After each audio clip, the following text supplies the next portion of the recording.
corporate expectations that are there. So basically, I think you are the right people to guide them towards the right path. And secondly, a second slot of people we have wherein the students have just begun with their journey with us. So I think you would be taking them towards the right path. And what corporate expectations are there from freshers, from students, would be rightly dealt by you people. So I just invite you for taking this session further. If we can have your views on this.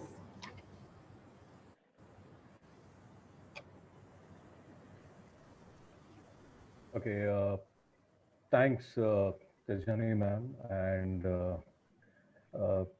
thank you everyone for the wonderful welcome. And it's always very great pleasure to be back on the uh, platform where we all started our career. I uh, would like to extend sincere thanks to Jessie John ma'am, all the faculty members, and the interested students who are present here. I am Ankur Shrivastava, and with me is Sir Vivek Shrivastava. So you have two Shrivasthavs here to take you through to maybe clarify your doubts, whatever you have.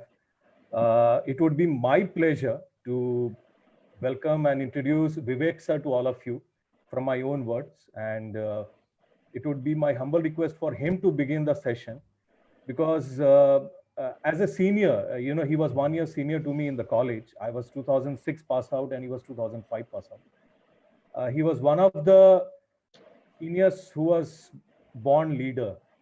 And I would say I have idolized him right from the time when I was studying till the time when I'm growing in my career path.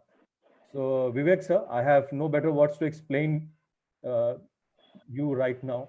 So I would like you to begin the session, and it would be benefit for all the students, for us, me as well, to always understand from your journey and from your experiences. Vivek sir. So thank you, Ankur. I'm not that great as you sounded off. So guys, this is my second session with all of you. I don't know how many of you were there in the last session when I conducted a quick webinar over the retail industry and took you through the nuances of retail. And if you remember last time also, I was talking to all of you, and my single request was be as participative as you can. And also the sole idea, the brainchild is basically, the idea's brainchild is Ankur only.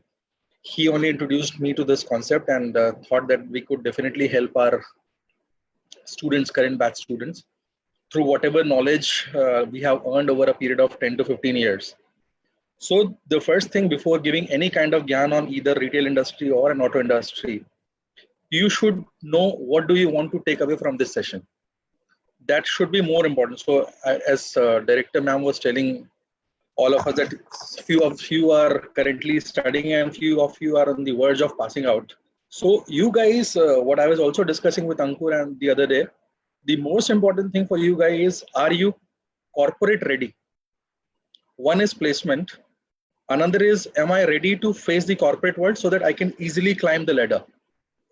So that is something which you yourself have to ask, and you have to really reskill, upskill and upgrade yourself to understand whether I am suitable or not. And with that narrative, I would like to make the house open for all the questions and answers which you would like us to answer for you.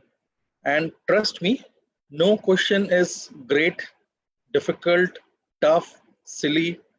Every question is a question, because that quenches your thirst of knowledge. So feel free to ask about anything that you think about your career, about your current job, if you have got one, or anything that you think should be adding value from our side. So go ahead and ask, both of us. Yeah, absolutely, Vivek. So thank you. I think what you rightly mentioned, let's keep it an open forum. Students, with 14 years from my side into automobile industry, and 15 years of Vivek into the various fields, currently into the retail business. I think probably we have some acumen, some experience to share with you. We are from the same college. We have undergone the same kind of education. From the same platform, we got campus placed, and we have understood the challenges. So I think, be very open, be very vocal. You all are MBA guys, and you need to be outspoken. That's what's matter. And that's what we are trying to instigate all of you. Ask questions right now, get everything clarified. People or students who are studying currently in the first year, or those who are on the verge of getting placement, I think more vital for them, what lies ahead, because the world has changed post COVID. So I think, and we are running through it. We are sailing, me and Vivek sir are sailing the business through it. So we have got some experience to understand what do we expect.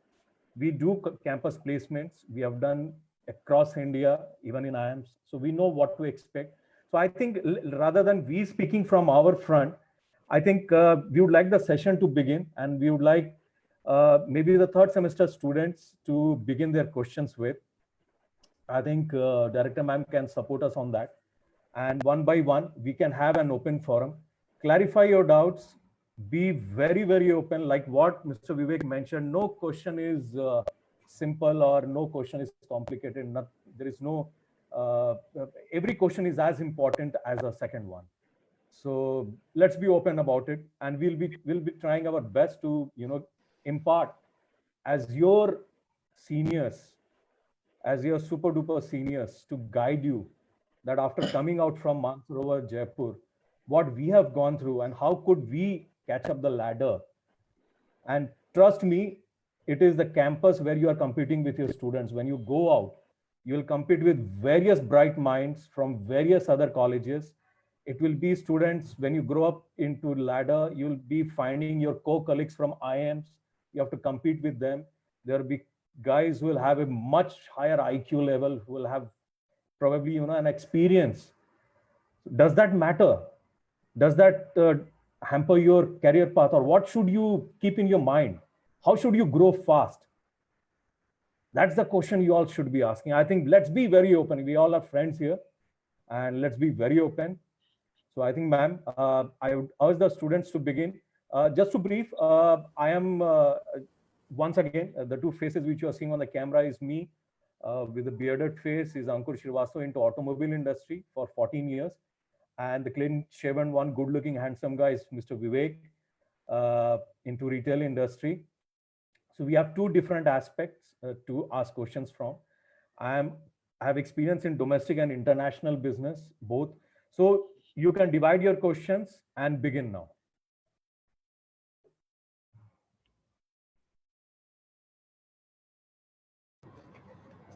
While the students are still contemplating about asking the questions, I think we can begin with a simple query, as in we are aware that the impact of COVID has been great on us, professionals or be it personals as an individual. And it is moreover an unclear aspect that which aspect of work-life balance it would be affecting more.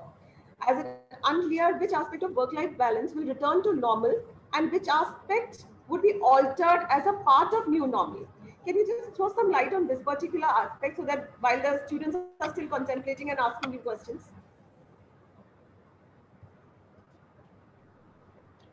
Vivek sir, would you like to begin with some light on this? Either ways, whether you want to start, you can start. Okay, I'll take the permission from Mr. Vivek and throw some light on this. Ma'am, a very valid question, I would say, because to all the students who are listening us, please understand one thing, from the time you entered FMS IRM and the time when you're passing out, the world has changed drastically. I would say the way business used to happen, the way the corporates used to run their businesses have changed tremendously. And I think the biggest change what we are having right now is this, we are all connected.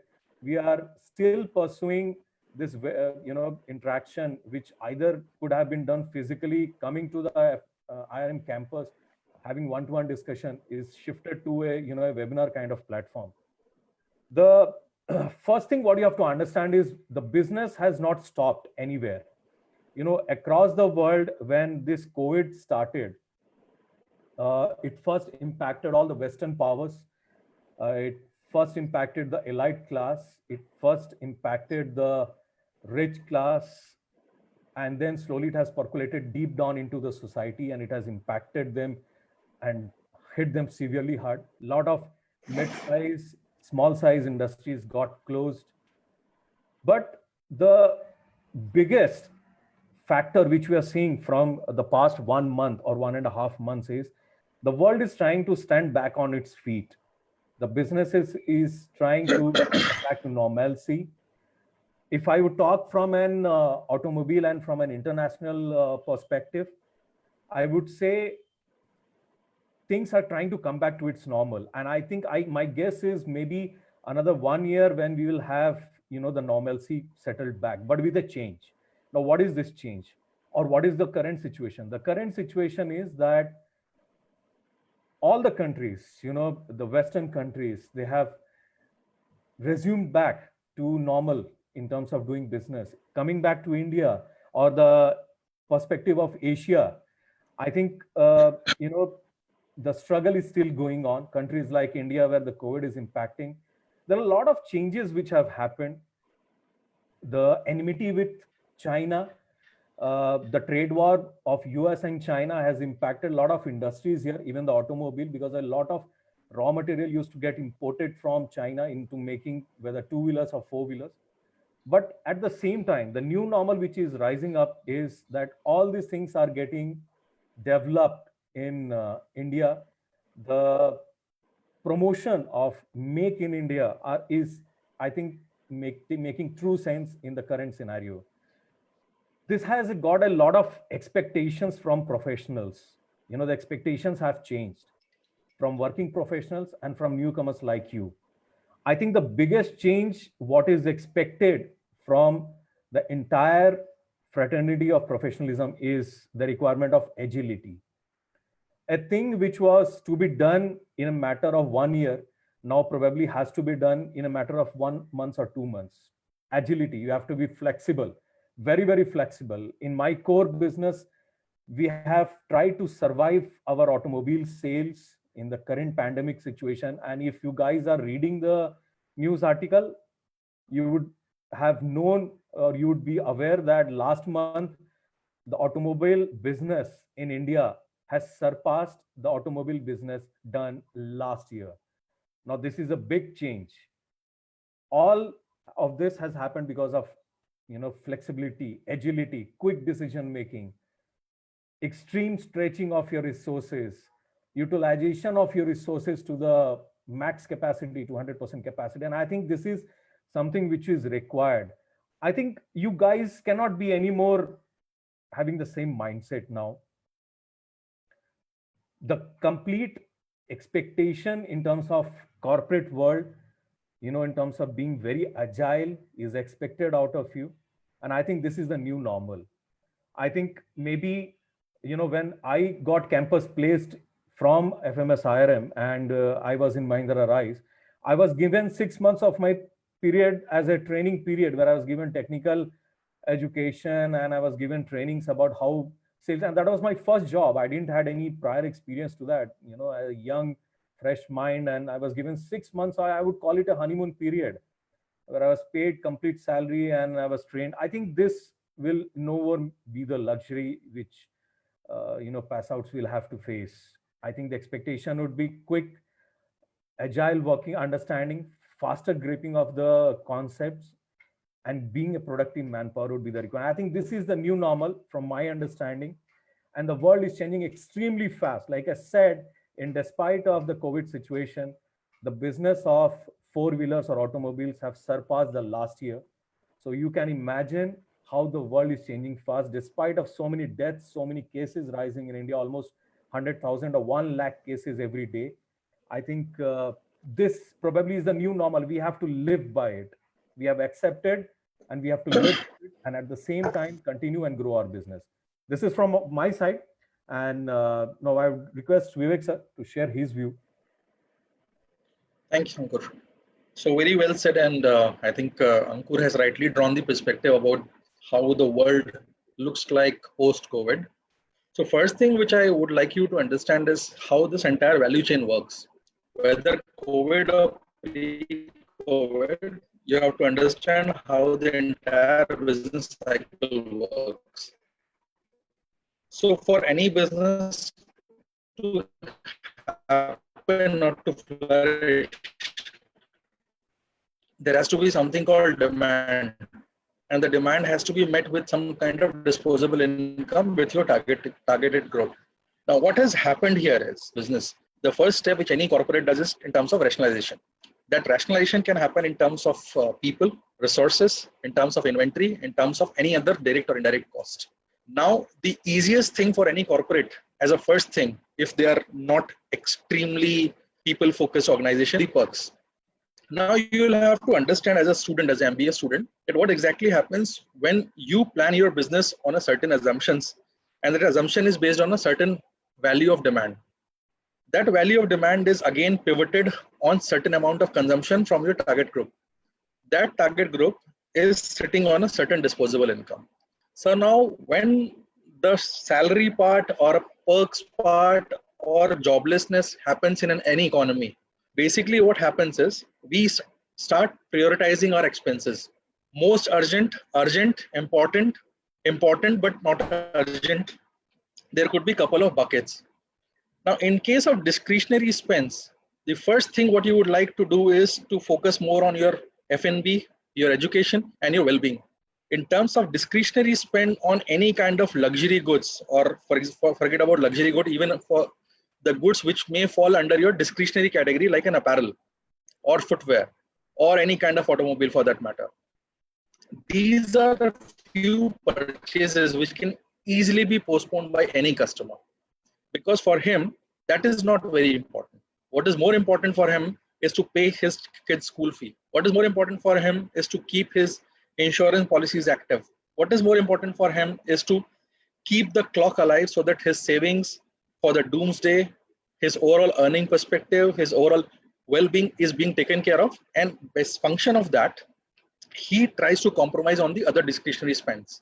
Now, apparel being a category which is totally falling into the want category and not the need category, because I represent the brand Benetton, which is a mid-premium brand. Here, the customer is such who is upwardly mobile. He doesn't want to spend too much, or he doesn't want to think too much on in terms of pricing and all. So this kind of customer will surely shift his purchase from point A to point B, saying that now it's time for me to save the money, maybe, or park my money for something good, which could be more productive, more, which has got a more earning perspective to it. And function of which, if I were to look at my current year sales versus last year's sale, we are just doing 25 to 30% of sale. Now you could imagine the quantum of business loss which has happened due to this pandemic. What it has also done is, since it has reduced the quantum of disposable income from the consumer, the penchant to spend money on any kind of sin goods will qualify any expense which are above 20 lakh, especially in case of Ankur's industry, automobile industry. They are surely not going forward towards that category. Now, all of these are problem sets. Now let's talk about what are the solutions, possible solutions. The first thing which any industry would have expected was to some kind of support from the government. Any kind of bailout package, any kind of incentivization to promote either apparel production or incentivize automobile. Just to give you a sense of the kind of tax incidence what we have in India. If you are buying a car which is above 10 lakh rupee, your overall tax incidence should land up around 51%. So a car which is costing you 9 lakh rupee will retail at 18 lakh rupee almost, with all the taxes included. Now, if the government doesn't pitch in this kind of scenario, or doesn't give any export incentive to us, or doesn't give any production incentive to us, or doesn't give any tax break holidays, basically what happens is your input cost remains the same. Your marketing cost remains the same. All you have to do is you have to continue charging the same price to the customer. But if my disposable income was, let's say, 100 rupee to buy goods worth 100 rupee, now good is still priced at 100 rupee, but my purchase capacity has fallen down to a 60 or a 70%. This results in reduction in demand. Reduction in demand results in slowing of economy. And that completely impacts the entire value chain. So here solutions are multifold, but then there are various stakeholders at each and every value chain. Corporate cannot reduce salary just like that. They have to, if they have to reduce the salary, they have to take the impact on their P&L, which is in terms of business. And if government doesn't support them, corporate wouldn't have any other option but to go for this kind of cost rationalization. Now, from a business perspective, the challenges what we face. Now, if anybody knows a little bit about apparel business, there are two key cycles. One is spring, summer. Second is autumn, winter. So when you place your order to any of the manufacturers, you have to do a 6 months forward planning. So the goods which you will see in any of Benetton stores now would have planned in the month of January or before that also. We have to go back to our vendor, cut their orders. In turn, they cut the order of suppliers. So you will see the there is a long chain which is linked to each and every milestone. Now with every milestone getting affected, you could clearly visualize what will happen to the broader perspective, which is the global economy.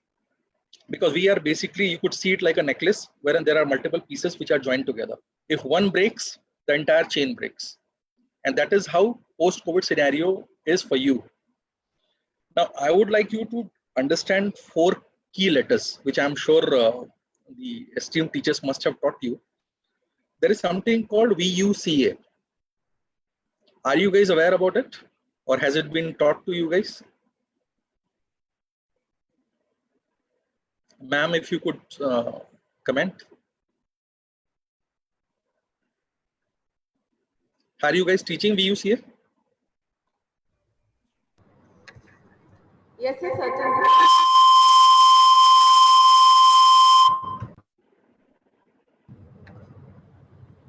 Yes, sir. VUCA has been introduced to students. I think they'll be somewhere. I'm not able to hear you clearly. I hope I'm audible. No. No, I think Vivek, sir, I think this is yet to be covered is what I understood from the director, ma'am. I think. So is the answer yes or no? Yes, sir. I think it is yet to be covered, Vivek. That's what I could understand. So just to give you a sense, so just to give you a sense, COVID is nothing. It's all about this VUCA only. V stands for volatility. C is complex. U is uncertainty. C is complexity, and A is ambiguity. Whatever I just said in last 5 to 6 minutes, these 4 letters actually sums up. When I said demand is unstable, that is called volatility here. I have no control over demand because the consumption is totally out of control. I have either it's going straight, taking a steep dive, or it is remaining stable like the last year. It's uncertain. Why? Because as Ankur was also saying, there are cases which are rising on a daily basis. India registered around 77,000 cases, if I'm not wrong, a day before. Now, if that is the kind of scenario, a consumer buys only when his mind is fearless, when he is stress-free. Shopping is something which still in India is considered as a recreation purpose. Unlike your global counterpart, you wouldn't see going to a mall or going to any kind of destination as a recreation. In India, in absence of any such defined recreational centers, all we do is we go to the mall, and there is separate a steady set of activities. You go to the mall, shop for something, watch a movie, eat out, and come back. That's a typical routine cycle. Now, if your 100 rupee has become 70 rupee, it introduces a lot of uncertainty to the retailer to whom you used to shop, to the cinema guy where you used to watch movie, and to the F&B guy, food and beverage guy, where you used to dine out. You will start cutting expenses in each and every corner, basis which it will introduce a lot of uncertainty. Now, what is complexity here? Complexity is this, that being a business head, being a business owner, I will have no clue how the situation will unfold, and hence what should be my buying, what should be my inventory levels today, so as to plan it for 6 months hence. What should be my hiring? So we were talking about campus placements. Now the situation itself is so dramatically complex that I have no clue whether will I need additional resources or not. Will I need additional resources for inventory or not? Will I have enough demand to supply this kind of goods or not? So there is a lot of uncertainty, a lot of complexity here. Why it is I am calling this situation ambiguous also. Few people, for example, in terms of real estate, let's talk about real estate is basically the stores what we run. For us, it could become very, very ambiguous also. Why ambiguous? Because since demand is very low, the overall consumption of real estate itself is very low. As a function of which, the quality real estate, for example, a store in Connaught Place or WTP Mall in your Jaipur or Phoenix Mall in Bombay, all these people have thrown their property at a dirt cheap price to us. So what is happening is it is ambiguous now. One way, I could see this as a great opportunity for me to build up a good scale of real estate and I could actually empower my real estate there. But then why is it ambiguous? Will it translate to similar kind of volumes in terms of business or not? So this 4-letter for me clearly sums up the way we are steering in the future. I think that is what I would like to say on this.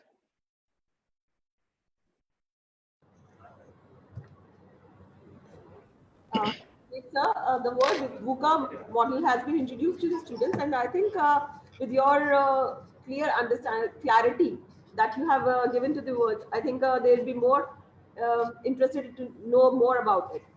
Sure. Certain questions the students have been asking in the chat box also. I would also ask them to unmute themselves, and if they would like, they can ask themselves here. Otherwise, the questions that have been raised here in the chat box are, first question has been there from Ayush Chauhan. I think there is a very valid question from Ayush Chauhan. I think, ma'am, with your permission, I would request Ayush to unmute himself and read out the question because it's a very valid question so that all the other students can also hear it out. And we will try to clarify your query. Please read it out for the benefit of all the other students. Yes, sir. I want to know that why the company should invest on freshers in the time of COVID-19, because companies are looking for the experienced person as they want to increase their sales and want to upgrade their in the situation of COVID-19. So, sir, I think here they are looking for experienced person. So, sir, what can we do as a fresher? Can I answer, Ankur, or you want to go for it? No, please. I too have a lot of, because this is very genuine. I was expecting this. So when I saw this question, I did mention that, we will both try to clarify. Just allow me, Vivek sir, because, this one point which I want to tell Ayush, very valid, I think this, you are speaking the mind, and I think this is what other students should also do. Speak your mind, ask the questions which you can ask nobody else but your alumni. I think we have that kind of transparency and we are part of the same family. Ayush, please, and all of you who are freshers, please remove the fear from your mind that you are a fresher and you are anywhere less than a person who is in the same campus with a more experience than you. Trust me on this. Let me clarify that point. Okay, I'll come to the current pandemic situation, campus placements and expectations.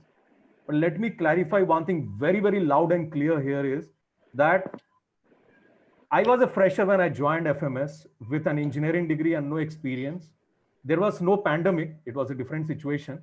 But I think the freshers have done better than the experienced ones, as far as I know my group.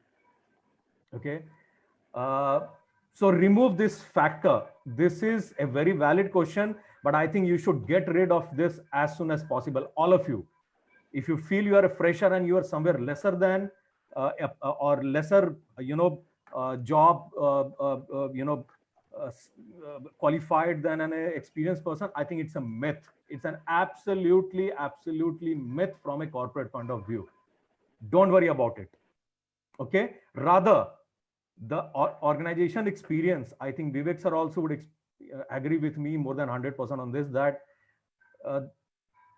freshers have done tremendously well, brilliantly well in all sorts of organizations. Whenever, even if I was in part of Mahindra Rise, I was part of the group where there were a couple of guys from IIMs and experienced people. And I think the freshers have done much better. When I was in Toyota, there were people who were freshers and there were people who were experienced. I think the freshers have done much better.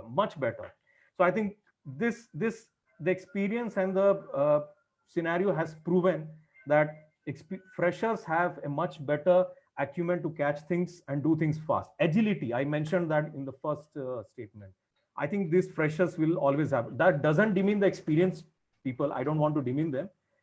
Experienced people have their own benefit. They carry certain weight in their resume. But freshers, you carry your fresh mind, which you can apply and mold it in the way the organization wants. That's a very, very big plus point. And trust me, the recruiters, when they come to campus, or recruiters, when they call you, or the job placement agencies, when they call you, they know this, that when they are calling a fresher, they know they want a fresher. Okay, so clarify that doubt. Coming to the second part, I think in the current pandemic situation, yes, there are certain organizations who might be hinging or might be looking for certain positions with an experienced candidate, because in the current situation, when the things are so ambiguous, like Mr. Vivek mentioned it so beautifully, it's so volatile. You know, current business scenario in September has changed from July and August. Nobody would have imagined the way India has performed in terms of GDP in September, which was much better than what we did it in July. So it's very ambiguous, it's changing. So a person with experience might have certain luck or certain acumen, to his point, in add to the value, but this is valid only with some restricted organizations and at certain middle level positions. Okay, when a company or an organization is looking for a campus placement or is looking for a the beginning pedestal positions, I think they would definitely look for your desire, the fire in you. And I don't think it is entirely up to the students how you can distinguish yourself ahead of others. Read as much as you can, so that when the question comes about the economy, I think you can speak or you can prove your acumen much better than an experienced person. I think that can be gained, So, like I said, there are certain restricted organizations, but with certain restricted profiles where there might be requirement of an experienced candidate.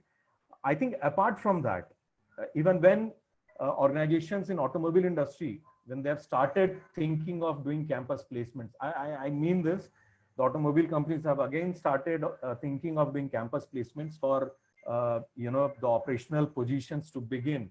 I think that's where we all should aim for, and that's where these are the positions and profile where I think 1 or 2 years or 3 years of experience versus a fresher will not matter much, as long as you can you have accumulated the benefit of 2 years in FMS IRM.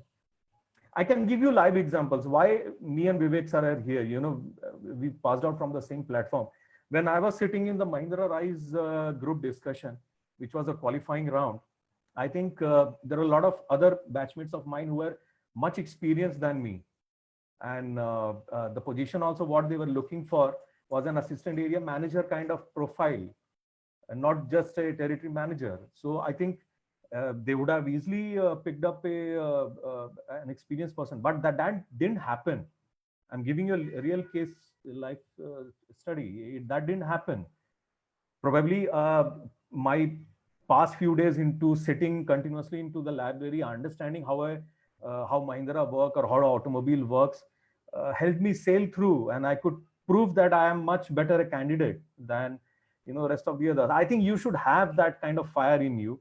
Keep that desire to read as much as you can. Utilize the infrastructure what FMS IRM provides you. I think you will be much capable as compared to other experienced people. I don't see any doubt when it comes to a campus, or you go and venture out and look for a job in any organization, and organization will turn you away just because you're fresher. No, sorry, that doesn't happen. That doesn't happen, Ayush.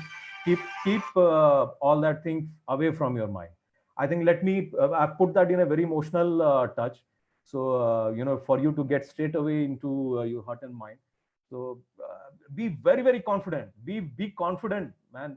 That's what matters. Your confidence matter. Nothing else. Nothing else. Over to you, Vivek, sir. Thank you, Ankur. So I think most of the questions are being asked about what basically, if I were to understand the crux of it, what people are trying to understand is now COVID has happened, whether I'll get a job or not.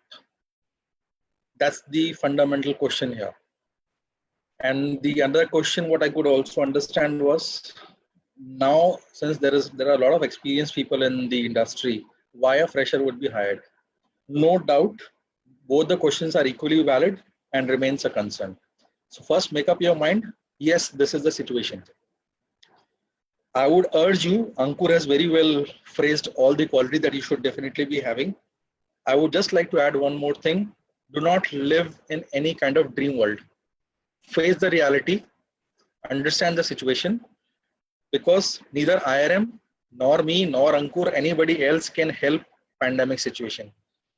Nature will take its own recourse. There will be times when vaccine will come, things will start normalizing, but it will take a minimum of 1 year to reach at 80% of business what we used to do last year. Having said that, I think there is a beautiful statue which I used to always admire in the IRM, where there was a statue who used to kind of cast himself only. He used to hone himself only. Yeah. My fundamental question to all of you, all the students are you doing that? I used to do it and I am proud of it. First and foremost thing you have to ask yourself, one is institute. There is a curriculum, there are great teachers who are teaching you, who are taking your classes. What else are you doing to make yourself employable? This is something you have to understand. Forget about COVID, not COVID, pre-COVID, post-COVID, all these are VUCA, which will happen. Even if you're employed, COVID too can come. I wish it doesn't come, but then it can happen. It's a real world. What will you do? Ask yourself, am I doing good? Am I doing right? So as to remain relevant to the industry. That is something which you have to hone yourself. That statue is a great example. If you can imbibe it, it will chart your path of success. With permission of faculties, I would actually like to take 2 more minutes here. When I was graduating, and I have no shame, rather I'm not even flaunting it, but then in 2003, 2005, when I was there was no alumni cell per se. There was no focus on self-development, more from a student side, let's put it this way. When I entered, I realized this is my problem statement. I have landed because this is what I got basis my exam, what I had written. So first thing, stop criticizing your present situation. You have reached because this is what you're meant for. So accept the reality. Don't criticize institute, don't criticize market, don't criticize the dynamic environment. You can't change anything. You reach the college because you wrote a certain exam, you got certain numbers, and that's what your college is all about. So that's your first milestone. Now, once you have entered, your mind is open to learning. You can learn as much as you can. Nobody can stop you. During my and Ankur times, internet wasn't so prevalent and there was not so many. I don't think LinkedIn even did. Ankur, did LinkedIn exist during our times? No, sir. I think when you started, we were just on Yahoo, and it all just. Yeah. So there was no LinkedIn. We had and no laptops, clue. Nothing. Yeah, we had no clue what happens in the outer world, because let me put it this way, there was technically no guidance to me. I kept looking at that statue only, and I keep on repeating this thing whenever I speak to students. I said, this is what I need to do. I need to imbibe those skills which will make me relevant. So I formed a small group called Team IRM, which was on Yahoo, and wherein I tried to do correspondence with all the alumni all the way till 1998, and I am still in touch with them. Second thing what I did was, I used to read a lot, the professional journals, magazines, and all those things which would make me a better professional. With those, when I faced interviews, and I also became the placement coordinator myself, I appointed myself as placement coordinator. Let me tell you this also. There used to be Colonel Sharma, I think. I told him I am the placement coordinator, and whichever company used to come in the campus, I used to coordinate, not to get job, not to be a hero in terms within my friends, but to get the sense of ownership. The first and foremost thing what you have to have is the leadership skills. So one student asked, why will an organization employ you? They'll employ you for a couple of skills, which I have actually made a note. The first thing is leadership. Are you a leader or are you a manager? You love leading things or you love micromanaging things? Answer yourself. Teamwork. Are you a good team player? In all likelihood, as your first job, all you will get is an assignment under a large team. Are you someone who loves only seeing himself as a hero? Or you can remain happy by seeing someone else being succeeded in his own terms. That is what is a strong team player all about. Negotiation. This is the one and the only tool which has been recognized at a global level also, with skill that can never become outdated. Are you a good negotiator? Are you doing enough and more case studies? Are you doing enough and more role plays in your institute? Don't depend only on faculties. It's you. You can't depend only on hospital during COVID, right? You have to wear your own mask. So please try to find those masks within you, within your reach. Faculties are like hospitals who will take care of you come what may. But mask is something which you have to buy and wear. That mask is these skills which I'm telling you, like the negotiation skills, perseverance, motivating others. Most important, ability to work under pressure. Do you give up when a strong assignment is given to you, or when a stretched assignment is given to you? Or do you feel, oh, I learned something new today? These couple of skills will actually take you places even if you're fresher. Confidence, Ankur was rightly saying. The first and foremost thing is, if you want me to believe on you, you have to believe on yourself. That confidence will come from your eyes to me, not from my eyes to you. These are certain life skills which will make a fresher employable. Because at this juncture, unless you have done some job before coming to IRM, you are a fresher with 2 years of set curriculum, which technically is of no use in your first job. Mr. Philip Kotler teaches us about market segmentation. Unless and until you become a CEO, you will have no clue on market segmentation and you will never get to do that. You have to have 10 years of experience to define a market for a brand. But what MBA will surely teach you, or will surely equip you with these life skills. Negotiation you can practice leadership, you can practice teamwork. I'm sure you must be doing a lot of different assignments. Do a lot of teamwork. Show your leadership, show your negotiation. Do a role play amongst yourself. With these skills, if you are able to hone it up over a period of 2 years, then sit in front of interviewer, look in his eyes and say, boss, this is what I am. These are my skills. Now you have to hire me. Believe in you to make them believe on you. That is the skill which you have to do. No COVID can take that away from you. COVID can only take away the attractiveness of the market from the market. COVID doesn't take market away from anybody. Market is still open. People are still being hired. So market is wide open. question yourself, am I ready or not? That is what is important. So that's my answer to this question. Very true. I think yes, are the new survival.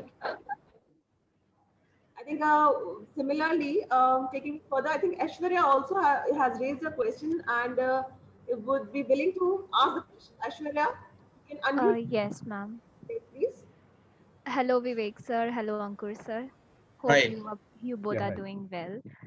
Uh, Speak a bit sir, louder, please. am I audible now? You are audible now. Go ahead, Ashwarya. Thank you, sir. Yeah, So go ahead. this might be a very silly question, as Ankur sir has mentioned that he has done BE in electrical. So So when first you thing, join, there was a disclaimer here. There's no silly question. No silly all questions. right, sir. So you have to say, I have a question. All right, so I have a question. So Ankur Yeah. sir mentioned that he has done BE in electrical, and when you joined MBA, the stream was totally different for you. Mm-hmm. So what was your take in that? No doubt, the teachers here are amazing. They go extra miles to teach us everything. Mm-hmm. But at last, we are the ones who have to, study all the things and take away all the things. So what was your take in that? See, Ashwarya, if you are trying to understand me that when I joined FMS IRM, what was my mindset? Is that what you are trying to understand right after my engineering? Yes, sir. So how did you cope up with the, the syllabus and also? I've just started in MBA. It's my first sem, so Okay. that's why. Ashwarya, one thing, you know, decisions in your life, these decisions in your life define you and shape the rest of your future. Okay.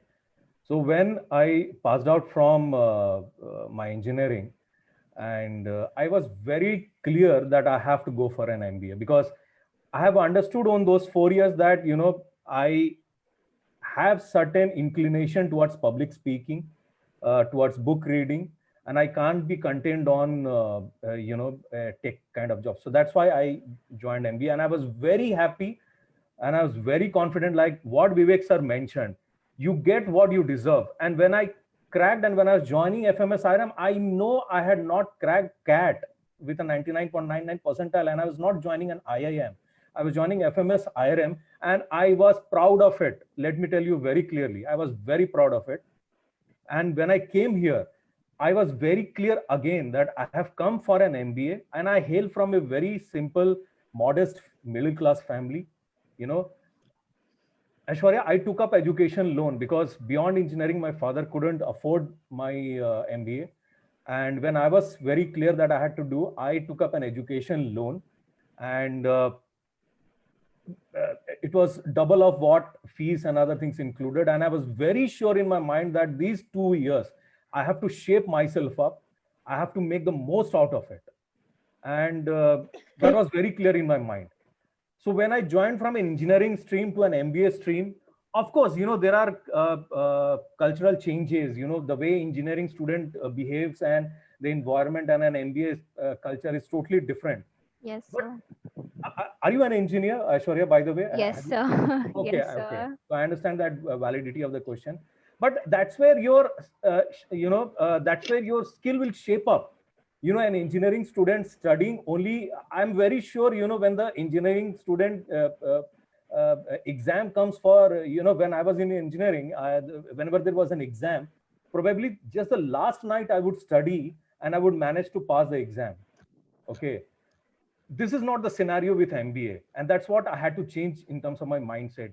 MBA is not about passing out and making an exam or cracking an exam and getting a degree. No, if that is the point in the mind why you have joined an MBA, then please clear it off. MBA is not just a degree. It is shaping up you as a professional, because there are no specific skill set which you get, that this person, the degree itself reads out, you are a master of business administration. There is no Exactly. subject mentioned that, you are an expert in dealing with pandemic. No, there is nothing like that. So the first thing, if you are an engineering student, if you have recently joined MBA, be very, very open, be very flexible, come out of the mindset of an engineering kind of behavior where you study just at the last moment to pass the exams. That's not the case with an MBA student. I think from the day one, that's what I behaved.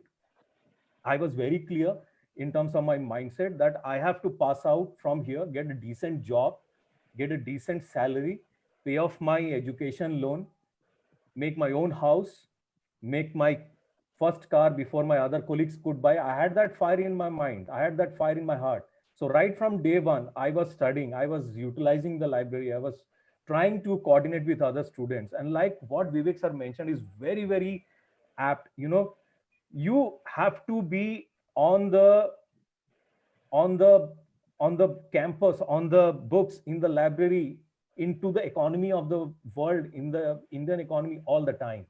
You have to study all the time, you have to read all the time, you have to keep yourself updated with all the things which are happening around you. Question why? What pandemic has impacted that the GDP has gone down by minus 27%? Ashwarya, I'm sure you would be aware Yes, about sir. this. In quarter one, the India has done tremendously down in terms of the GDP performance, whereas countries like Vietnam or Cambodia, which do not have an economy, have done fairly well. Why? What has happened? So these are the things. So change, come out from that engineering 4-year mindset. It's no more a honeymoon period. These are the 2 years. Look at the statue which Mr. Vivek mentioned. Be a self-made man or a woman, shape yourself. Read as much as you can. Why? What pandemic? What are these organizations? Why are they are laying off people? Why are they are throwing people out of their job? Why? What are these kind of companies? What are they looking for? And if they're looking for recruitments, what kind of people are getting hired? Second thing, increase your reach. Don't be just on the campus. There are multiple other MBA colleges. You would know people. Talk to them. Make a group like Vivek sir did. I was the first moderator for that group, and I too benefited a lot. And that's where my mindset kept on changing, because I followed him. And we are here to help you out. So Nice. please come out of that engineering, studying one night before passing the exam. That's not MBA is about. MBA is about when you are given a subject, you can stand in front of 100 people and show that you have a better acumen and you have a better IQ than, or understanding of the economy or understanding of the business than rest of the other engineers. That's what an MBA means. An engineer and an MBA, definitely, it's a deadly combination, I would say. And you will very easily stand yourself out because you have a tech acumen. And once you get yourself filled with the economic factors, filled with the knowledge of how market behaves, business behaves, I think, definitely a better professional. Study Thank you from so day one much. of your first semester till the time you get a campus placement. And after you get a campus placement, double your study. We still Um, study. We still study. yes, sir. That's what an MBA has to do, right? Yes, yes, sir. Thank you so much, sir. Welcome. So it is to add to this, it is rightly said that it's moreover a combination of hard skill and soft skills. That is emotional intelligence and empathy. I think must be combined and would be required in the new digital era. What is your take on that, sir? If I can have some views on this. Uh, Certainly, ma'am. Uh, in the current scenario, obviously, a combination of a soft skill and also, other plus skills definitely do matter. Uh, Soft skills, I would say, a very clear understanding, presentation skills. I think public speaking, these are the skills which the current batch students should try to maximize their benefit. And don't just depend on one summer project. Like again, I could quote Vivek and me. We have done more than 3 or 4 projects, and we did couple of presentations which we organized. Like when I reached out to director ma'am, it was we wanted to initiate this from our end. So we were never shy. And we wanted to kick out this factor from our mind. And so you need to hop in, utilize that platform. You have an auditorium, you have students who are ready to listen. Conduct these kind of webinars every day among the students. You don't need to have any alumni come and let you speak. Please do it among yourself. Pick up a subject that I would like to talk to all of you among for the current retail or an automobile business, or GDP, why GDP has gone down, or what is happening across the world if you want to pursue a career in international business. And pick up something, sharpen your soft skill. Apart from that, there are a lot of things which are part of your curriculum. Like, I very well remember the progression regression, which I started using when I joined Toyota in 2010 and 11, was something which I had learned in college, and I could harpen much use of it in a much better way. And that literally helped me to grow my position, or plain words, get a promotion, or take my bosses into my confidence that yes, you have hired a very a much better person. You don't have to, I'm the one whom you should depend upon, because I was into forecasting, and these were the two tools which I've studied, and thanks to my faculty, I remembered it. And you guys are still, studying. Make the most out of it. Make that tool. Pick up one subject or pick up one tool which you can, you can say that I'm a skilled person into this. Or there are a lot of forecasting tools. Second thing, Excel, because this would be one thing which you would be jumping into corporate at any damn position, whether it is a very operational or a straight away managerial kind of thing. I think Excel would be the one which you would have to really be bang on from day one. Do that. Make the most time utilization of it. Understand how Excel, formulas, how things work. How do you do analysis in Excel? There are a lot of case studies. You guys are in the era where you have laptops and internet connection. We didn't had anything. We just a Yahoo, and we were straight again back into Excel. We had to do all our selves. But you have an opportunity now. Every pandemic comes with an opportunity. Try to make use of it. If you're sitting in your hostel and get your classes done only on online, I think rest of the time, study online books or practice Excel. There are a lot of packages which are there online, which are free. Go to YouTube, learn about Excel. How does it work? Reach up to macro. Promise to yourself that when you pass out from IRM, you'll be one person who will be very strong in progression, regression, or forecasting tools and Excel, so that when you join an organization and when you are there with rest of your other batchmates, your bosses would know that this is the guy whom I have to promote. When I get a budget for promotion, this is the guy whom I have to promote to an area manager level, or maybe a deputy manager or assistant manager level. Make yourself accountable. Make your bosses depend on you. That's how you grow in your career. That's how you make yourself your blue-eyed boy of your department. You have to do that. Otherwise, somebody will be there. It's a there will be a lot of crab. You have understood the crab mentality, how it works in Indian society. There will be other students from other colleges into your company, and who will do their best to please the bosses with their skills and will go up the ladder. Don't let that happen. You're from FMS IRM, and I'm sure you are still on a much better pedestal. Utilize that. Soft skill, presentation skills. Learn how to speak in front of 100 people. Even if that's a webinar, do that. Make a turn, make utilization of each and every hour right from today. Technical skills, I think Excel and Microsoft PowerPoint are the two things which you should be completely equipped with. You should know how to make pie charts, different analysis into it. And everything is there in YouTube. Go ahead, go far, reach out, download those videos, study till late night, wake up early in the morning, and make yourself well proficient, in that. That's from my side. I think, to begin your career with. After that, obviously, when you grow up in the ladder, it depends on what kind of industry you are. But to begin with, I think these are really, really key important skills which you should definitely have before you pass out from there. Absolutely, sir. Thank you so much. I think students will be getting much of benefit from it. Sir, Vivek, sir, your take on this? Would you like to add something to this? So Ankur has more or less covered what is required. A couple of things which I also wish to highlight is the upskilling and reskilling. These two things I will keep on reinforcing. unless and until you don't do this, and if you think, okay, I have done my MBA, now the market is wide open for me, that may be true to an extent, but what you will become out of it solely depends on what skills do you have and how are you outpacing others. End of the day, it's survival of the fittest. The sooner you realize, the better it will be for you. And as Ankur said, Excel is something which, if you guys are not learning, or if the college is not teaching, I would request all the concerned to teach Excel in depth. I have struggled because I didn't know Excel during my initial period of time, but I had to actually rely on other people to make my reports. And that was something which when I realized, boss, this is something which as a manager, I must understand. For example, pie chart.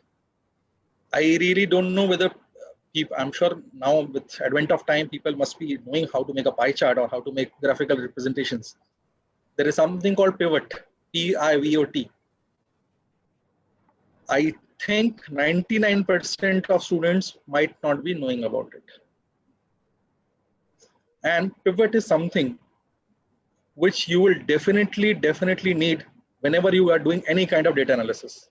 So even if somebody gets placed as a business analyst, which your MBA might pull you to or catapult you to that kind of position, but to make sense of large mammoth data, you will need lot of BI tools.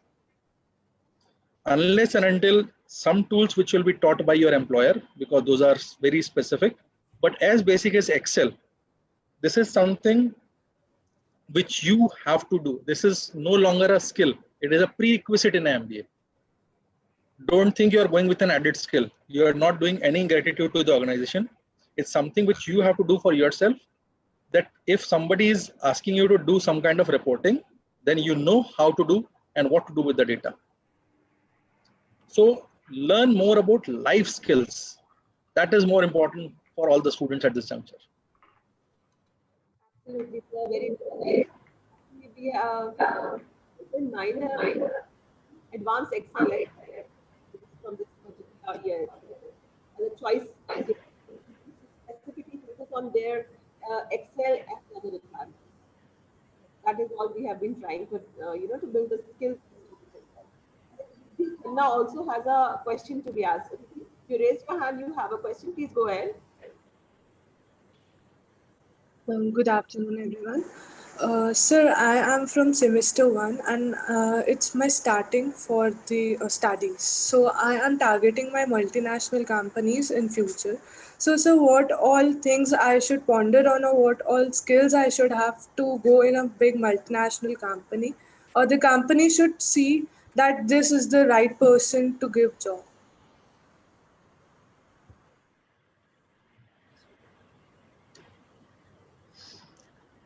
Okay. I think Riddhi, right? Yes, sir. Question is Riddhi. Yeah. Riddhi, and your question is very similar to what Darshan has also mentioned just now. Okay. Me and Vivek sir will try to club it from our experience point of view. Vivek sir is heading a big league multinational. So I think, and I'm currently into Bajaj Auto, which is present in 73 countries. And I currently take care of 7 countries, including countries like Singapore, Thailand, Malaysia, Vietnam, Cambodia, and all those.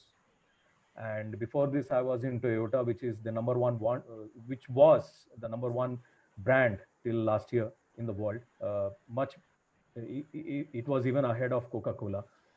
And so Toyota was ahead of Coca-Cola in terms of brand value. So we both have experiences into multinational. I'll have just quick few points from my side to add, then I'll hand it over to Vivek sir, because he would be in a much better position to answer that. The first thing, Ridhima, is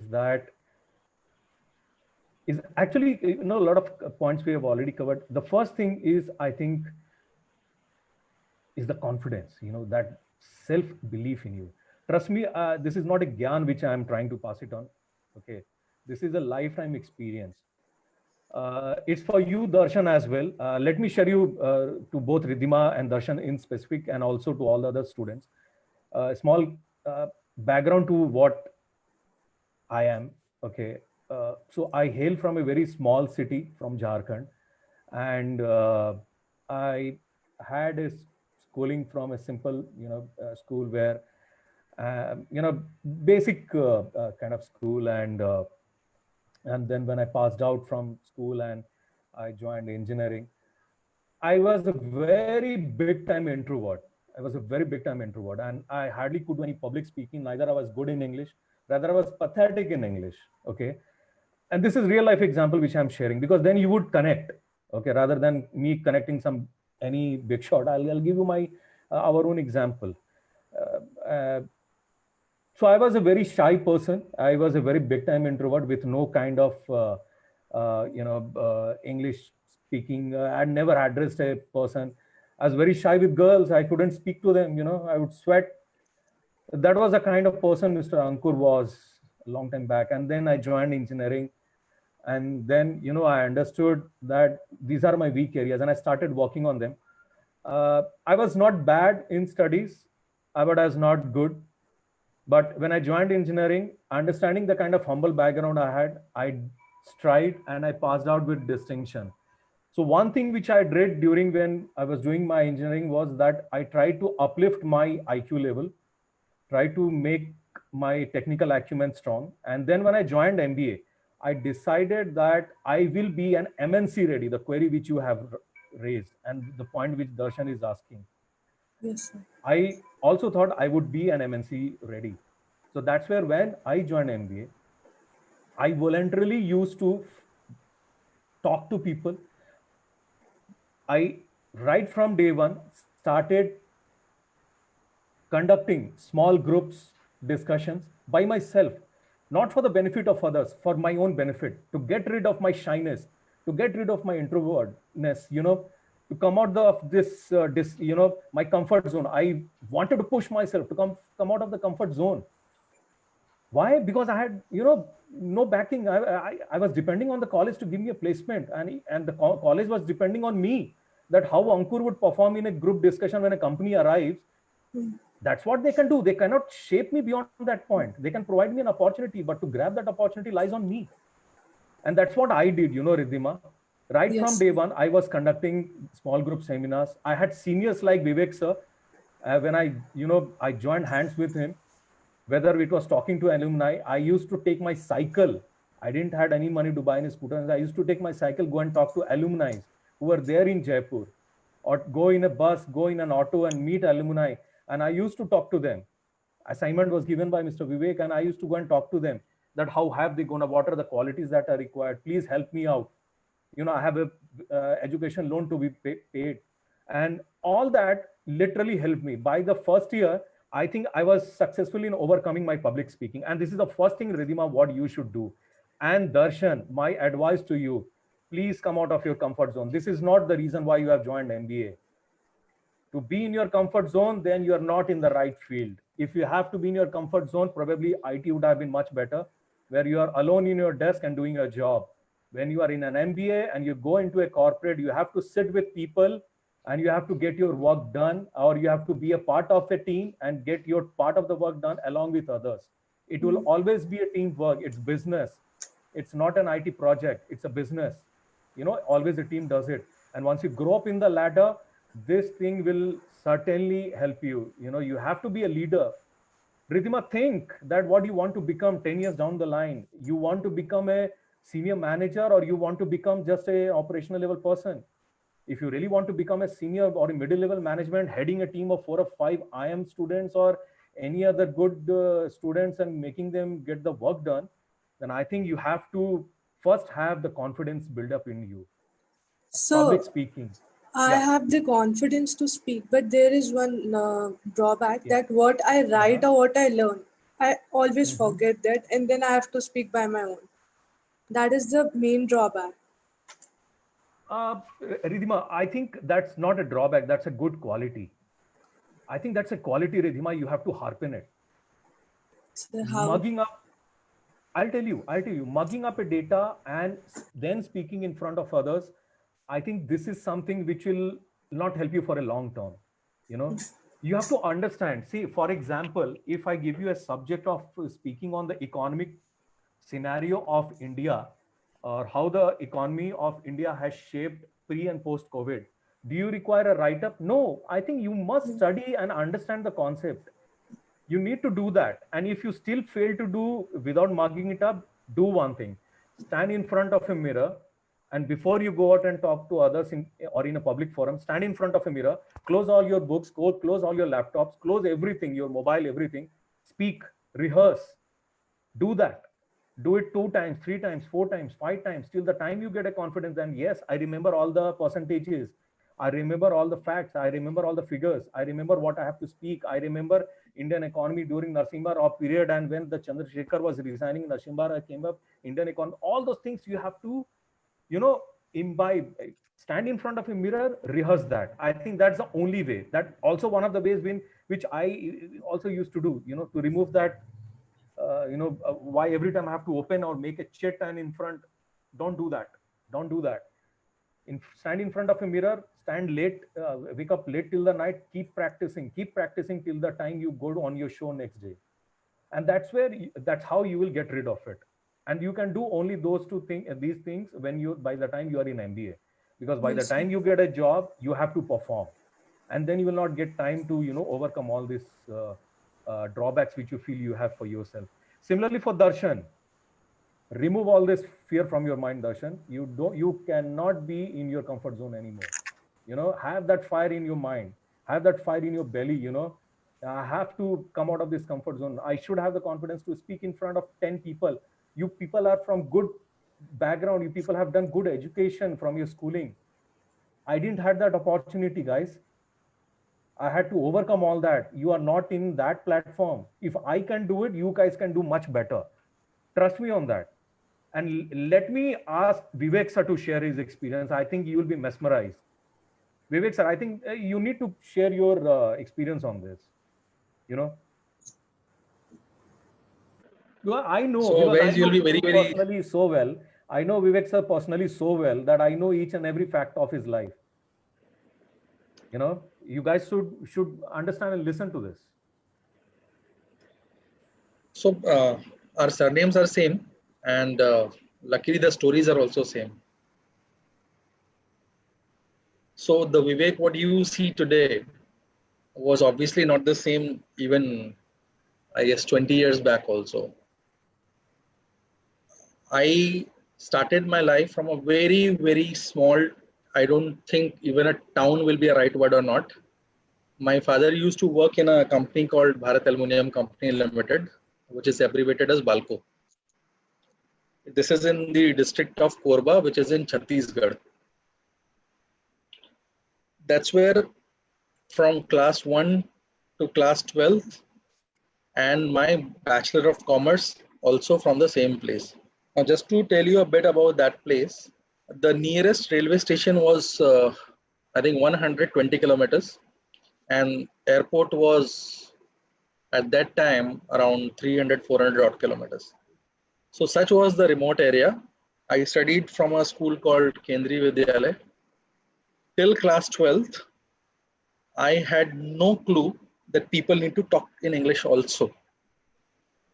And obviously, being a Kendriya Vidyalaya student, I don't know how they teach now, but till then, we used to converse in Hindi, absolutely Hindi, no usage of English at all. And we were very, very happy in our own life. A very small city, I think the overall population itself would be around 25,000-30,000, not more than that. So once I completed my schooling, the school was good, no doubt about it. Central school has always been very good. Then I slowly started realizing that this may not be the right way if I were to prosper in my career. So the nearest town where a bookstall was available was at Korba, which is 15 kilometers away from the city Balco. I used to cycle around from Balco to Korba. And there used to be a magazine called Competition Success Review. I don't know whether you guys would even remember it or not. I used to cycle that 15 km up and 15 km down to get that magazine. And the group discussion and the tips to become a successful professional, they used to, at times, they used to publish about IAS interviews. So I used to read those interviews, how a candidate is facing the interview panel, what are the questions being asked, what is general studies all about. I had no clue what will I become, because in those kind of small towns, like Ankur said, like a town like a Bokaro, it could, from my standard, Bokaro could still be a much modern town if I were to compare Balco. So with the just the fact that the nearest bookstore itself used to be around 15 odd kilometers. So with that magazine, I started my interaction or love with the language or love with the ability to improve myself. So every month I used to go, cycle, study that, imbibe those things. And then I met a good friend during my college days. And luckily, both of our aspirations were that if we continue doing what we are doing now, we will land up nowhere. This enlightenment luckily happened at the right time. Then I see a couple of questions here where people have problems in English speaking or public speaking or even in communication skills. Boss, you guys could be much better than what I was. I was the dumbest lot in my group in terms of public speaking. I used to fumble. I used to really lose myself completely if I were to speak in front of 10 people. Forget about group and all that. You guys must be better than that, by all means. So I and that friend used to speak in English. And we had no clue what are we speaking, but we used to speak. Speak only to develop confidence, not to show off to somebody. Speak so that we can speak. That was the idea. So that Bachelor of Commerce happened. Then luckily, from that point of time, I landed up in Delhi. Delhi was like a nightmare to me, because from a town which didn't have a railway station, didn't have a bookstall, if you straight away land up to a city like Delhi, where you have so many intelligent, smart, rather the word is super smart, people who are so fluent in English, so very confident, full of life, full of skills, and they could do anything what they used to do. That is what my feeling was at that point of time. So for me, that was an amazing experience, or rather astonishing experience in terms of the way exposure gave me, that exposure gave me. I joined an institute called Career Launcher, and I was trying to crack CAT at that point of time. Obviously, it didn't happen because of multiple reasons. And then I landed up here.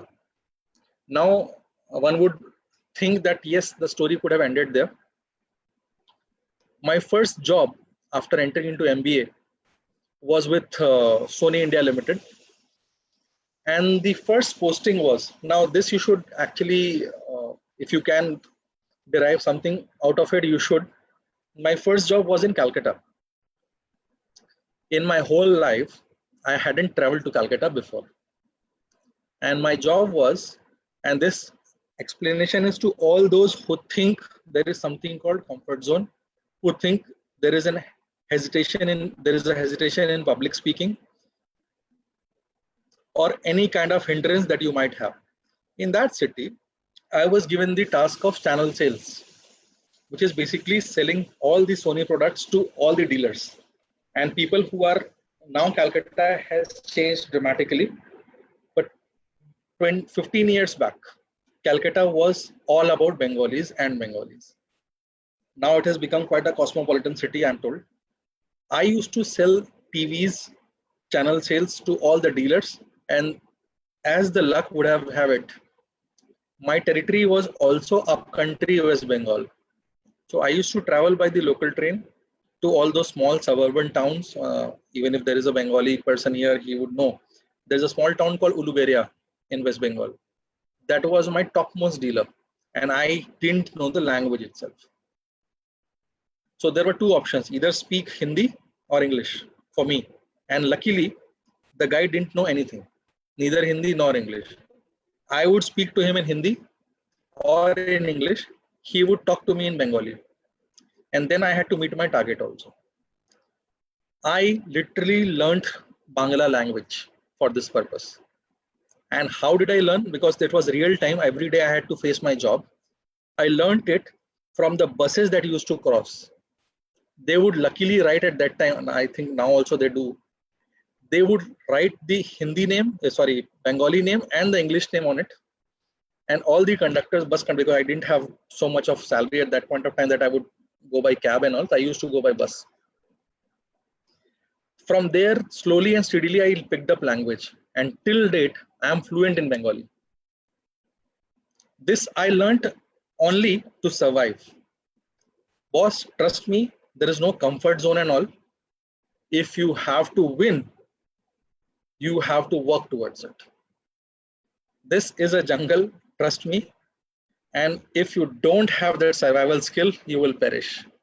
And after learning that Bengali, I earned the trust and respect of those Bengali dealers, because this guy showed respect to my culture, showed respect to my language. And for people who are from the eastern part of India, they would know that particular part of India is slightly more on the emotional side than on the logical side.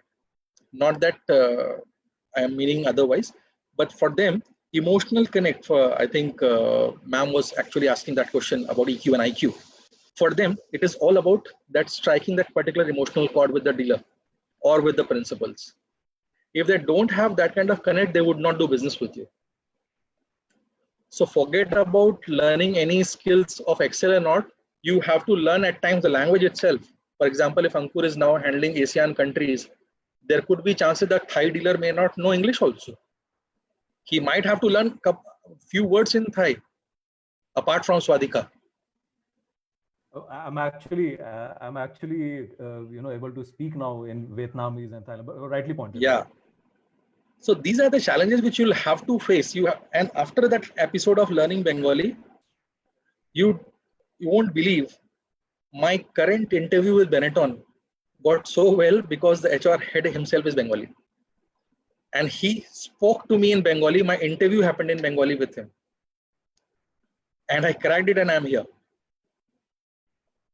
So it's all about the entire logic behind telling all the story is town, language, skills, everything can be overcome. There is nothing which can stop you. If you Google Balco, you will have to zoom 2 times. Then you will reach. It will not feature directly in your Google map also. I come from there. And here I am having 4 IM guys under me. And these guys are reporting into me. And I'm living in the city called Delhi only, which once used to be the most scary thing for me because people are so smart here. Still they are smart, but now I have learned to live with them. So time and your potential can change any damn thing unless you think you are good at it. The moment you lose the battle, the other person will automatically win. He doesn't have to do anything. Only you have to lose. He will win automatically. This is what you guys should definitely understand. So I must say, your experiences certainly will be a great help to the students. So now just coming to the sectoral question, as in we can see that you people are stalwarts we are having today from the domains, that is apparel and automobile, wherein the disruption has affected them adversely, be in terms of labor supply, raw material adversities, or working capital constraints, we can say, even the restricted demand that we can see because of the movement of the people, that is, they have limited access. Also, the purchasing ability of the people have affected. And specifically, when we are speaking about the automobile, the global recession, and for um, the income, the falling income of the people. So certainly these are the basic constraints. So do you think these would be the booming or what should be the, these sectors which the student should go for? As in these sectors would be affected adversely. When do you think would be the time when they would be, coming up back on their paces? Or what the student should go for? They should choose these sectors or not? Your take on this, sir? Very right. I think very bang on the current scenario question from Director ma'am. And let me give you some insight about automobile. And I really wanted to speak on this.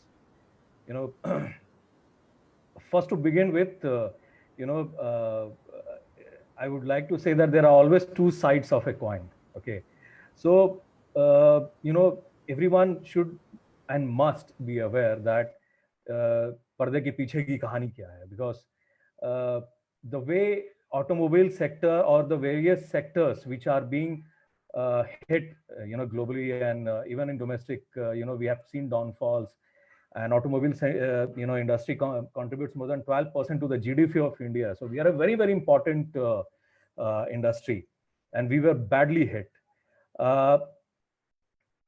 First part of the question, how do we see as an automobile professional about the current impact and the coming future?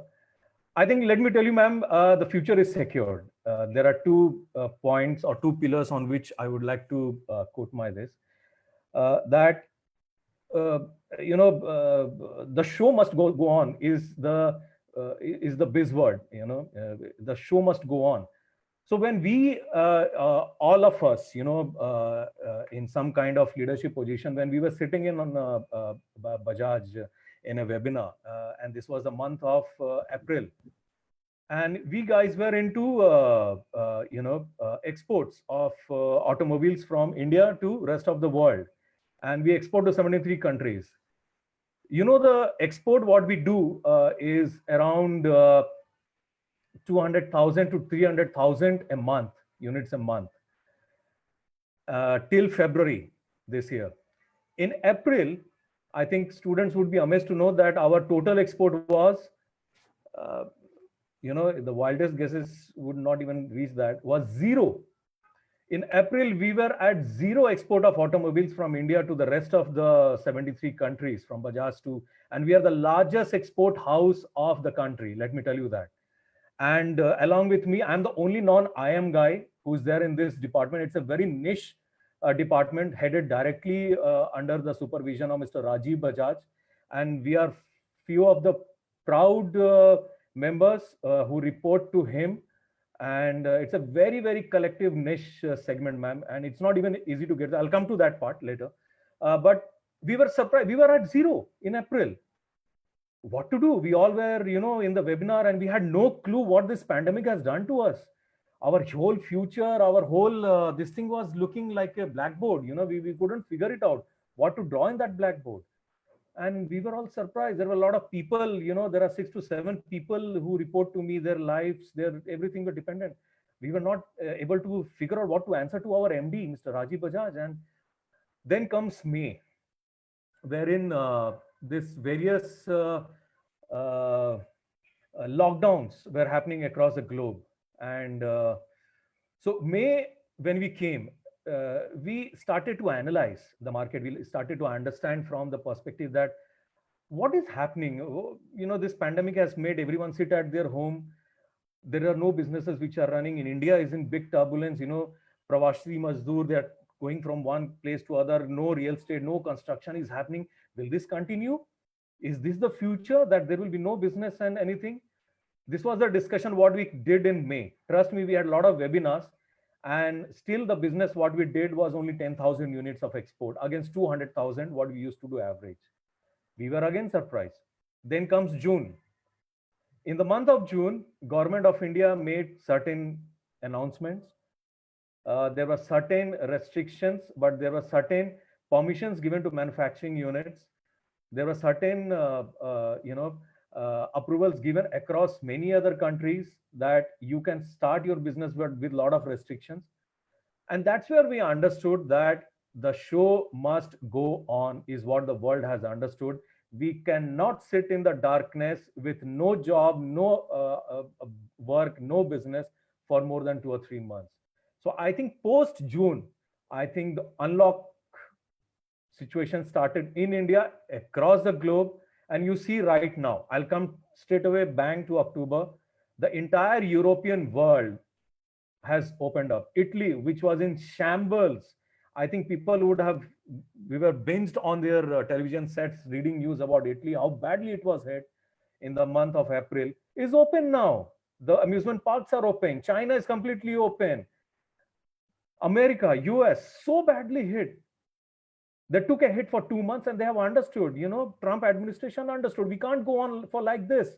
Lives will be lost. Jobs will be gone. People will come to streets. There were pictures roaming around in, US. I got that in Twitter when people from Mercedes were coming to rehabilitation centers organized by the US agencies where they had to come for food. This was the situation with just 2 months of closure. Coming straight away to October, US markets are open, European markets are open, Asian markets are open. Vietnam, I think Thailand, Singapore, India, for that matter, businesses are going back to normal. Unlock 5 has given us opportunity to come back and stand on our feet. Yes, with precautions, with restrictions. When I go to the office every day, none of us can, sit close to each other. We have to wear masks, sanitize our hands every 1 hour, but we have to come back to the situation. So talking about the future, I think we will get back to the future in terms of normalcy by the end of December.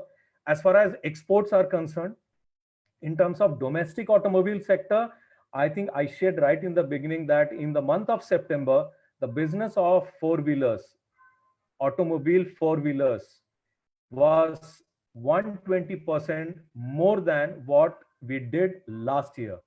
So India has already stood on its feet, and India Inc., India as an industry stature has started regaining its firm grip on the automobile as far as automobile is concerned right from September. And we see a very good Diwali, October, November, and December coming forward. I think by the time all these campus placements and things come into the factor, there will be a different world. There will be a different business scenario. There will be a different expectations. I mentioned about agility. You need to have that fire. You need to have extreme flexibility, more knowledge, not just an average knowledge, more knowledge will be required. But yes, automobile sector will be definitely on its stand. I'm very sure. And if a person gets an opportunity to get into the automobile sector, I think it's a fantastic segment to begin your career with. I had opportunities to change my career when I was in Mahindra Rise or when I joined Toyota, but I didn't do that. I know I had to grow myself into this, retire from here. It's a very glamorous sector, and you get to travel places, you get to meet people, and I really want people who have these kind of aspirations to definitely look for into automobile sector. They will come back into mass recruitments. It's a bell curve. It goes up, it goes down, and it again goes up. It's a sine curve. Business is always a sine curve. I remember 2008 economic slowdown. I had gone through it. The way 2010 economic situation in India bounced back, there were opportunities into the market and there were lesser people with experience. So trust me, guys, and ma'am, I would like to say this, there should not be any kind of ambiguity in mind. Get yourself placed, or if you're not getting placements in the campus, go and find a job. But do find a job, because once the Indian industry comes back to its feet, you should not be left behind. You need to have a bus to catch up a train. So please be ready. Automobile sector is absolutely back on its feet. Absolutely back on its feet. Just another 6 months, guys, and you will have a splendid, flourishing lot of launches into India. Already we are waiting for the Great Wall of China company to come invest in India. A lot of investments from Kia Automobile, a lot of investments from Toyota, Hyundai, Mercedes, industries like Bajaj. We are going into a lot of ventures with other branded Husqvarna, KTM bikes for expansion in India, and there will be people required for it. And when we come back and come into the recruitment mode, maybe say 2021-22, I think if you are into that kind of league, you will have a good opportunity. So think from that. I think absolutely it would be a right decision to make for automobile. Don't have any ambiguity. I can vouch for that. So that's from my automobile sector.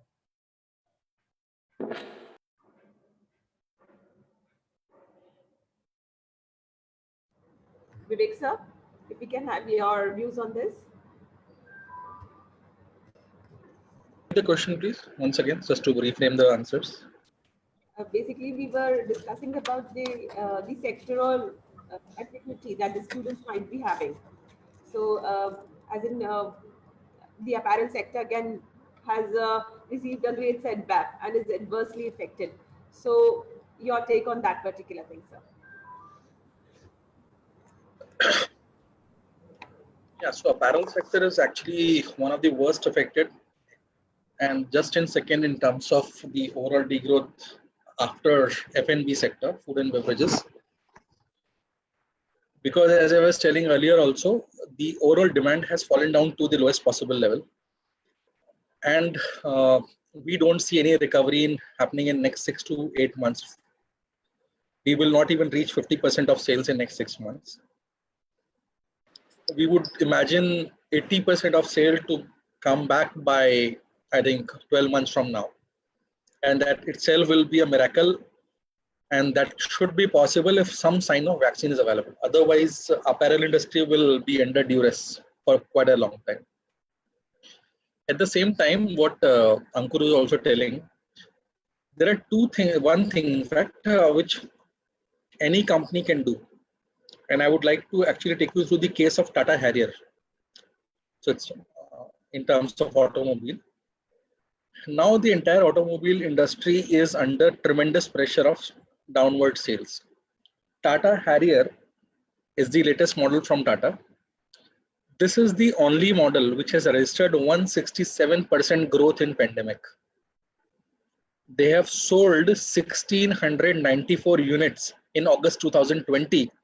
This number happened way back in, I think, March or May 2019.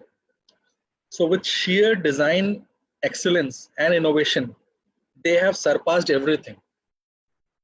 They are overbooked. Minimum waiting period for them is 1 month to 2 months time, depending upon the model. And month on month, they are only growing. There is Maruti Suzuki, which is growing like anything. There is a complete free fall of numbers. Because what pandemic has also taught us that, are you relevant to the market or not? You can't be a crying baby all the time saying that my products are not selling. Have you reinvented yourself? Like in apparel, we don't have so much of opportunity in terms of innovation and excellence, design excellence. But in other sectors, for example, IT or mobile phones or footwear or automobiles, did you reinvent yourself? Tata, if you look at, in fact, you should actually take a case study on it with students. 5-6 years back, I think Ankur would also agree since he's from the auto industry. The perception about Tata Motors was as a manufacturer which is low on quality, manufactures very functional vehicle at a very basic prices. You can't expect anything aspirational from their house. But now, cut to 2020 or 2019, they are releasing products after products. In fact, Mahindra is also a similar case.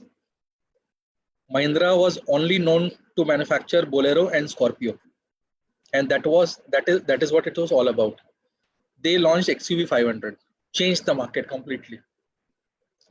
They launched KUV 300, completely dominated the market. They are relaunching Thar.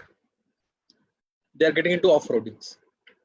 Tata launched Harrier, Hexa, Nexon, 5-star graded and NCAP ratings, completely reshaped the market. And they told us that if you have the right product, which is produced by right intelligence and right analytics, and you understand the pulse of the market, even a global pandemic, which is once in a century, cannot impact them. People are queuing up in front of Tata showrooms to get their hand on Tata Harrier. And there are other examples where people are struggling to make even double-digit sales. Both are in the same market. So I would urge students to actually focus on these things. Don't become a Maruti Suzuki. Try to become a Mahindra or a Tata. And the best part is both are Indians. Our so-called fanciness towards foreign product is no longer available. We are actually waiting for a made in India product.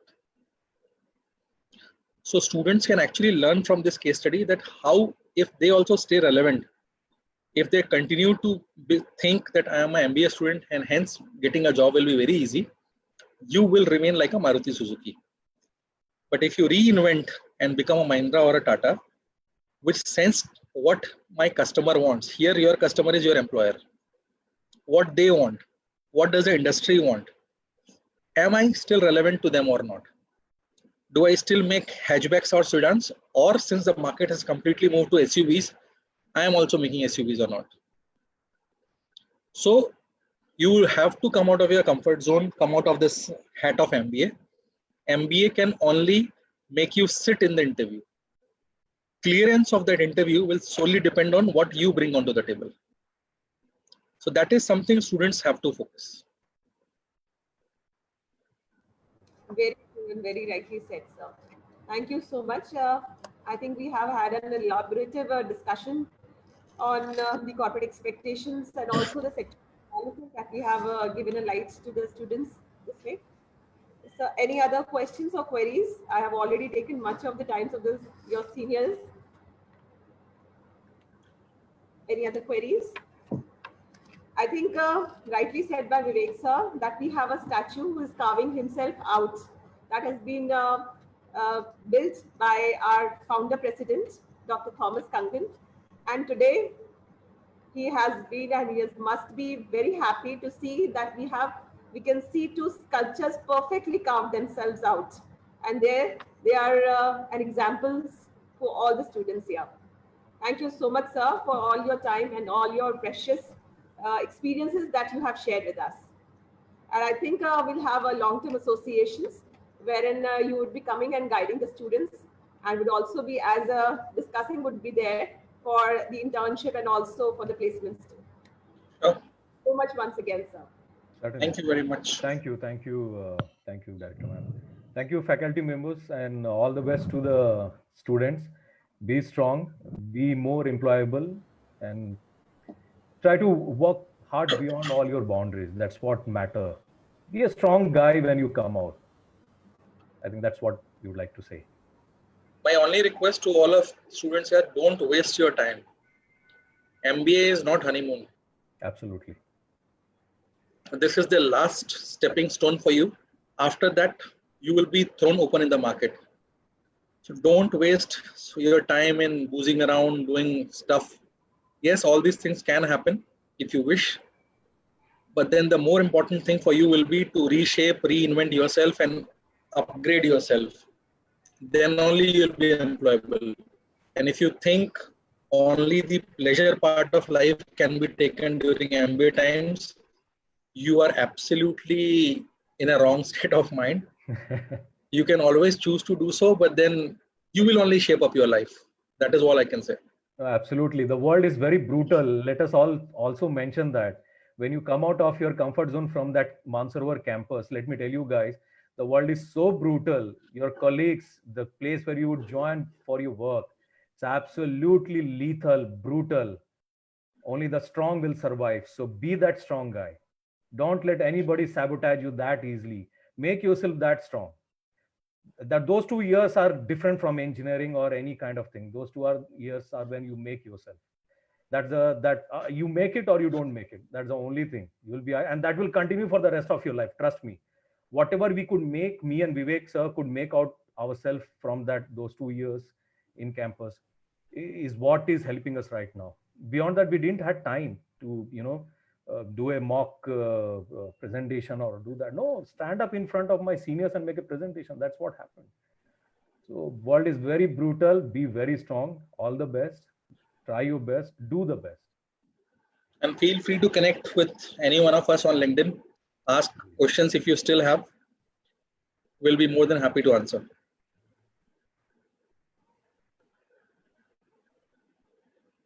I think you are on mute.